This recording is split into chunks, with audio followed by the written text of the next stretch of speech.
Gentleman yields. Next gentleman to be recognized is Mr. Mast for 5 minutes. Appreciate it, Mr. chairman. I want to go to some of the, you've struck a chord with a lot of your comments, and I think a lot of my colleagues, and we appreciate your candid and open nature of conversation with you. You're an auditor, right, to be frank? A bean counter, was that? Well, I'm a former federal prosecutor. I'm a prosecutor. Tasked with auditing. Yes. Waste, fraud, abuse in Afghan reconstruction. I would be quantifying that correctly? Okay. And in that, you use the term never, quote, never defined reconstruction. Is that correct? Yeah, the statute doesn't specifically define. Reconstruction is. It's you got to take a look at various portions of it. And so that's the nature of my first question. Yeah. You're tasked with auditing something. Do you, whether it's because of some specific sentence in a document you were given or because of something somewhere else, can you, as the auditor, define what reconstruction is? We have defined it in basically as if you look at the statutes, and I'm happy to give you chapter and verse, it can be defined as assistance to the benefit of the Afghan people. That's how we've interpreted it. That's how the appropriators have interpreted it.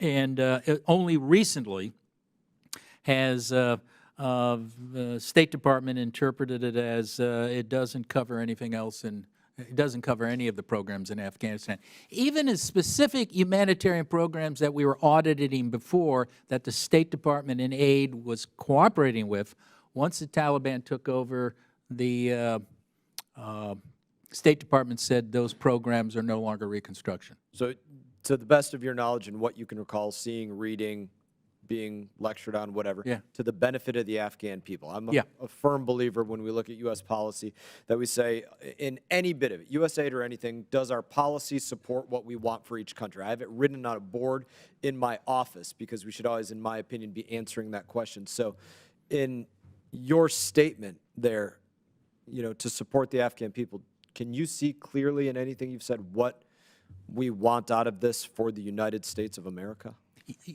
Currently, right now? I'll let you answer it now. Well, right now, I think that's a problem. We don't really have a strategy articulated by the administration on what we're doing in Afghanistan, a specific strategy for Afghanistan. We used to do that on a regular basis. Right. Well, we haven't. Yeah.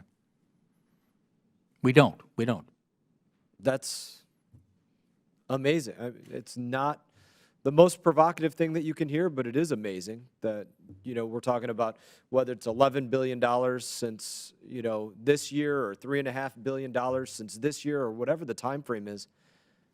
We don't have a strategy, really an aim for reconstruction other than blasting a shotgun out there and saying, you know, hopefully one of those BBs, you know, supports the Afghan people, but not an aim to support what the United States of America wants out of that relationship. It's correct.